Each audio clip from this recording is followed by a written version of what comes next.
এই দুটোতেই আছে। বিএনপি জামাত এখানে একমত না এই যে বিএনপি কথাটাই না এখন কেন আনলেন? কেন আনবো না?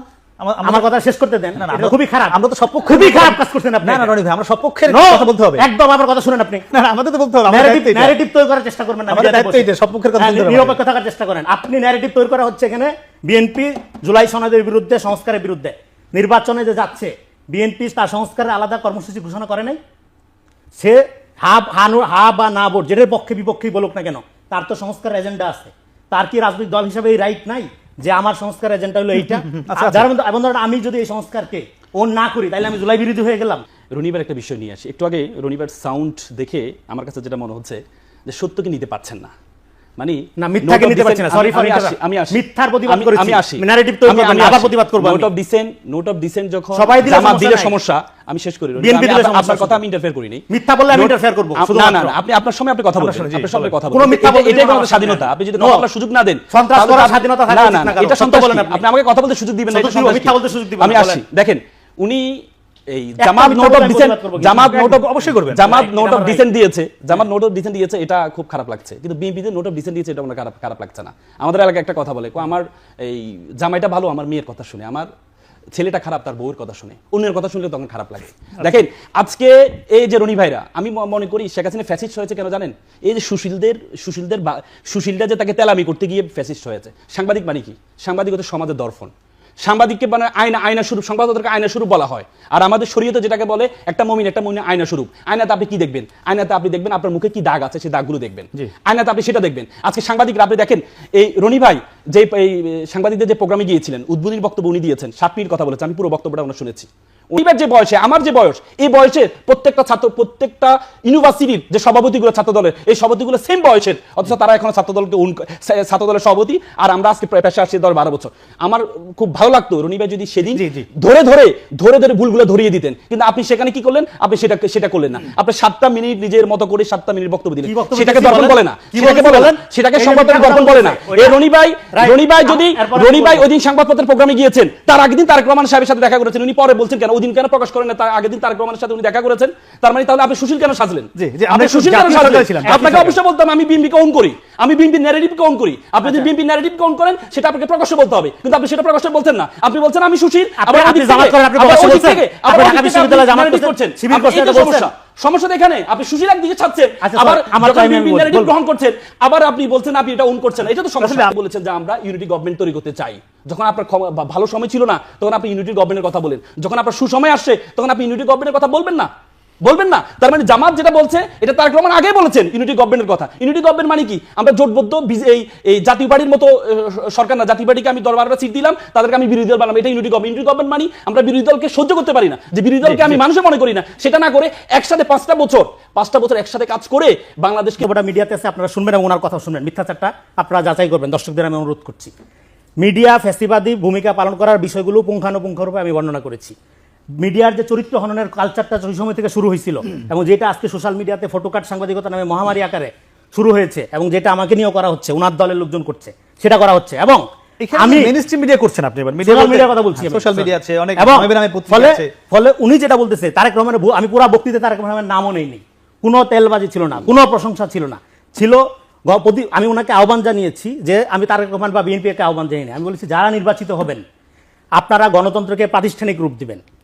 আমার কথা হইলো দল যার রাষ্ট্রসভার, এটা আমি সবসময় বলি। কিন্তু ওনাদের কথা হইলো নিরপেক্ষভাবে শুধু শিবিরকে জামাতকে সার্ভ করতে হবে, অন্য দল করা যাবে না। দেখেন একটা কথা বলি, বাম এবং আওয়ামী আমলের একটা কমন ন্যারেটিভ ছিল, একটা লোক জ্ঞানী শিল্প সাহিত্য চর্চা করে বইটি পড়ে সে বিএনপি করা কালচারালি একটা নিচু জাতের ব্যাপার, একটা এন্টি ব্রাহ্মণিক ব্যাপার আর কি, আপনি জাতে উঠতে পারবেন।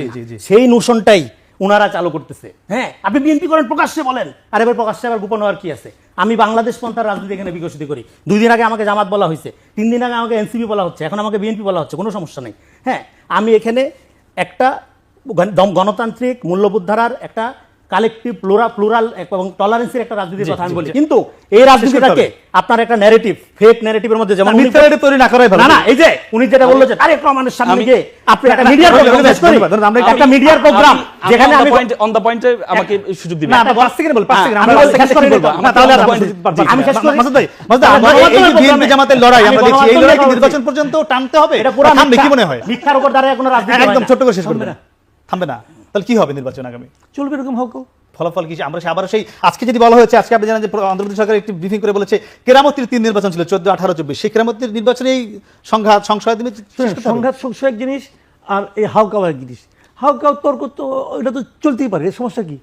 এই যে যদি তর্ক করতেছে আমি তো এনজয় করতেছি, কারণ তর্ক করলে কি হয়, অনেক সত্য বেরিয়ে যায়। রাইট, ভালো তো এটা, আপনার এই দর্শকরা সবাই এনজয় করতেছে, কিন্তু দর্শকরা বুঝবে যারা করছে ঘটনা জানে। তবে জরিপের গ্রহণযোগ্যতা নিয়ে আলোচনা হয়, জি, এবং এই আলোচনাটা ইন্টারেস্টিং। মানে এটা হয় কি জানেন, বিভিন্ন দৈনিক পত্রিকায় দেখবেন রাশিফল ছাপা হয়, রাশিফল, এটার কোনো কার্যকারিতা নেই, এটা ছাপা হয় কেন?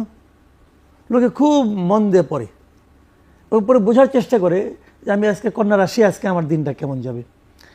তারা তো দেখলে একটা কাজ করতো, যে 5টা পত্রিকার রাশিফল নিত একসঙ্গে, নিয়ে 5টা পত্রিকা কি বলছে আজকে আমার দিনটা কেমন যাবে, তাহলে তার মোটামুটি মাথা খারাপ হয়ে যেত যে আমি আসলে কোনটা।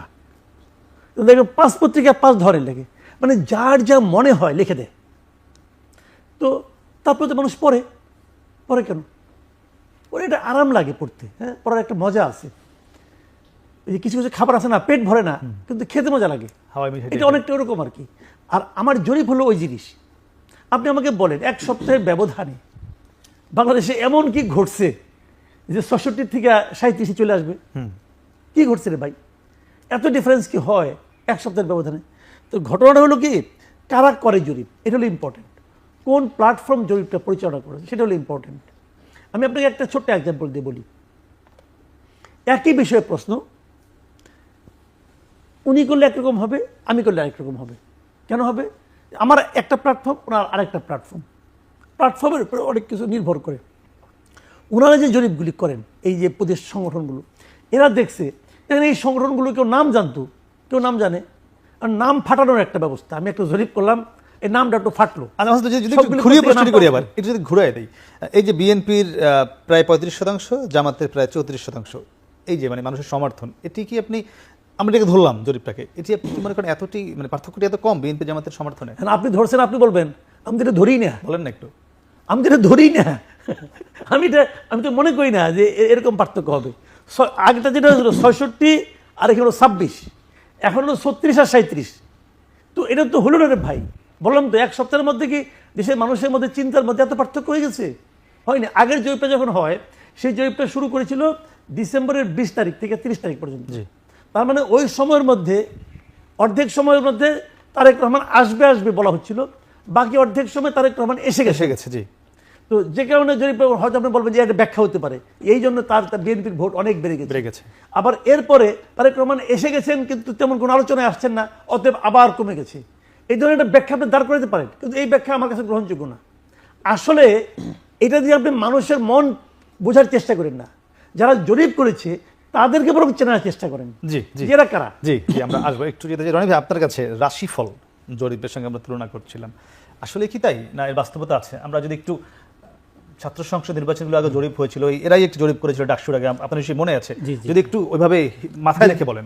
জি, ধন্যবাদ। যে যেখান থেকে আমাদের দেখছেন শুনছেন সবাইকে আমার সালাম এবং কৃতজ্ঞতা। দেখেন, কামাল ভাই যেখানে শেষ করছে ওখান থেকে শুরু করি। মার্শাল ম্যাকলুহানের একটা বিখ্যাত লাইন আছে, মিডিয়াম ইজ দ্য মেসেজ। ধরেন মিডিয়ামও মাঝে মধ্যে গুরুত্বপূর্ণ, মানে কোন মাধ্যমে আপনি মেসেজটি দিচ্ছেন সেটি গুরুত্বপূর্ণ। ফলে আর ছাত্র সংসদ নির্বাচনকে পেঁচাইয়া যে প্রশ্নটা করা হয়, এটা কমপ্লিটলি ইরিলেভেন্ট এই কারণে যে ইউনিভার্সিটিগুলোতে একটা হোমোজিনাস ভোটার থাকে এবং এইবার তরুণ ভোটারের সংখ্যা অনেক বেশি, এটা আমরা জানি। ছাত্র সংসদ পেঁচায় না, এটা হলো ছাত্র সংসদ নির্বাচনের আগেও এরাই জরিপ করেছিল, আবার কাউন্টার জরিপও হয়েছিল।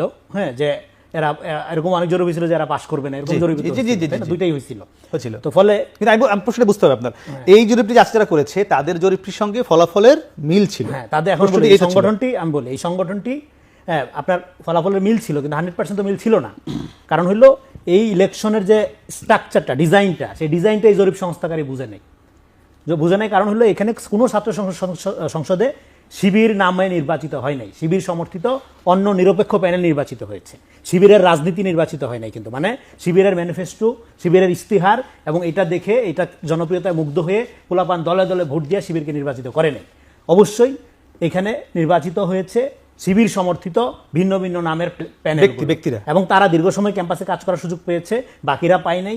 এবং এখানে একটা অসম ফিল্ড শুরু থেকেই ছিল এবং এখানে ন্যারেটিভ পলিটিক্স ব্যাপকভাবে ওয়ার্ক করছে এবং আমরা জানি অনেক অনেক ব্যাপার আছে। আমরা কথা বলছি এবং জরিপ, অসম- জরিপ, জরিপ। হ্যাঁ, জরিপ। এবং এখন জরিপের ব্যাপারটা হলো এই জরিপ কারা করছে তাদেরকে খুঁজে বের করা জরুরি, এই কারণে যে তারা সমাজে যে পারসেপশন ক্রিয়েট করতে চাচ্ছে, পারসেপশন ক্রিয়েট করার মধ্য দিয়ে আপনার জরিপ রাজনীতিতে কোনো প্রভাব ফেলে না। জি। যেটা হয় জরিপকে নিয়ে রাজনীতি করার চেষ্টা করা হয়। এখন একটা রাজনৈতিক ইমপ্রেশন তৈরি করার জন্য এই জরিপগুলো, দেখেন হাসিনার আমলে আসছে জরিপ হয়নি, 70 ভাগ 100 ভাগ 99 ভাগ কত জরিপ আমরা দেখছি। ব্যাপারটা হলো আপনি কি পলিটিক্সটা করছেন, জনগণের সাথে আপনার সম্পর্কটা কি, এসি রুমে বৈশা কতগুলো এই সমস্ত জরিপে কারা ফান্ড করে, এই সমস্ত জরিপকারী সংস্থা লোকগুলোর রাজনৈতিক ব্যাকগ্রাউন্ড কি, এগুলো আমরা অজানা না। এটা হয়তো জনগণ বুঝবে না, ঘরে ঘরে বুঝবে না, কিন্তু বাংলাদেশের পলিটিক্যাল কমিউনিটি, সাংবাদিক যারা, তারা সবাই জানে কারা এখানে ফান্ডিং করে, তাদের পলিটিক্যাল এজেন্ডা কি, তারা কতটা নিরপেক্ষভাবে একটা দলকে সার্ভ করে ইমানদারির সাথে, এগুলো সব আমরা জানি। এটা কি শুধুমাত্র মানে খুঁজে বের করা দরকার কোনটা, আজকের যারা সবগুলোই দিন আগেরগুলো, আমি আজকেরটা হবে কেন, সবগুলোই কারণ তাহলে। এবং তখন আমরা যখন ব্যাখ্যা করব, তখন আমরা এই রেজাল্টগুলোতে কে কাকে আগায় রাখতেছে এবং তার পলিটিক্যাল এজেন্ডাটা আমরা বুঝতে পারবো, যে কোন জরিপকারী সংস্থা কার হয়ে কাজ আগায় করছে। রাখতেছে, কোন জরিপকারী সংস্থা জামাতকে আগায় রাখতেছে, কোন জরিপকারী সংস্থা আওয়ামী লীগকে আগায় রাখতেছে, হ্যাঁ, কোন জরিপকারী সংস্থা এনসিপির ব্যাপারে আপনার পজিটিভ ইমপ্রেশন তৈরি করার চেষ্টা করছে। আমি বলছি জরিপের একটা পলিটিক্স আছে, এটা বোঝাটা জরুরি। হ্যাঁ, কিন্তু জরিপ আপনাকে জেতাবে না, জরিপ আপনাকে ভোট দিবে না, হ্যাঁ, জরিপ আপনাকে প্রভাবিত করবে না। কেন প্রভাবিত করবে না? ধরেন ন্যারেটিভ পলিটিক্স করে আমরা আজকে যদি প্রমাণ করতে চাই যে অমুক দল চূড়ান্ত রকম ভালো, এর চেয়ে ভালো পৃথিবীতে আর কিছু নাই, হ্যাঁ, এইটা আপনি ধরেন যে একটা জোয়ার তৈলা ফেলেন, কিন্তু আপনার নির্বাচন, ভোট, রাষ্ট্র চালানোটা এটা একটা প্র্যাকটিক্যাল কর্মসূচি ভিত্তিক ব্যাপার, এটা জোয়ারের ব্যাপার না। এবং আপনার আলোচনায় শুরুতে যেমন আপনি একটা কথা বললেন যে নির্বাচনী একটা মুখোমুখি উত্তাপ ছড়িয়ে পড়েছে, এই দামারুল তৈরি হয়েছে, বিএনপি বলছে বেকার ভাতার কথা, জামাত বলেছে কর্মসংস্থানের কথা। বিএনপি কোথায় বেকার ভাতার কথা বলছে? এটা সোশ্যাল মিডিয়ায় বলা হয়েছে। আচ্ছা। বিএনপি কর্মসংস্থান ভিত্তিক আপনার খাত ভিত্তিক কর্মসংস্থান সৃষ্টির কথা বলেছে। জি।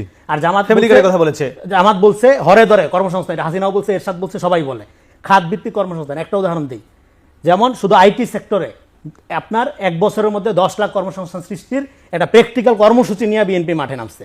ফলে এই যে ন্যারেটিভটা, এটার সাথে ফ্যাক্টের কোনো যোগ নেই, হ্যাঁ, যেটা আপনি বলে ফেললেন। আমি বলতেছি আপনি জানি না শুনে বলছেন তা না, বলছি আপনি মিডিয়ায় পাইছেন দেখে বলছেন। ফলে এই যে জিনিসগুলো, এখন এই জিনিসগুলো যখন মানুষের কাছে আপনি প্র্যাকটিক্যালি যাবেন, একটা তরুণ যখন দেখবে আচ্ছা জামাত তো কর্মসংস্থানের কথা বলছে, হ্যাঁ, তো তখন আবার ওই বিএনপিও বলছে, কিন্তু বিএনপি যখন বলবে যে এই খাতে তোমার কর্মসংস্থানের কথা বলছে, আর জামাত যখন বললো হরে ধরে আমি বলছি, তখন কিন্তু বিএনপি কার্ডের কথা বলেছে, অনেকগুলো কার্ডের আছে। আমরা যে জরিপটি নিয়ে কথা বলছিলাম, এটা দুজনে বলছে জরিপ কোনো ভোটের প্রভাব পড়বে না, আমরাও সেটি বলছি জরিপ কোনো ভোটের প্রভাব পড়ে না।